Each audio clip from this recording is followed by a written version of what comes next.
卵巣から出る女性ホルモンもたくさんある。女性ホルモンってこの間お伝えした通り、やっぱりエストロゲンはね、ストレスホルモンですから、生理前にグッと上がるっていうお話しましたけど、生理前体むくむでしょ。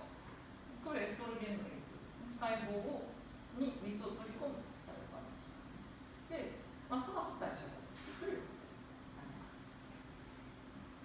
で、ちょっとバッと話しますけど、で、さらにこの代謝を落とすものがもう一個あるんですよね。これが午前中毎回お話ししている5つの病因です。特に水銀ね。水銀。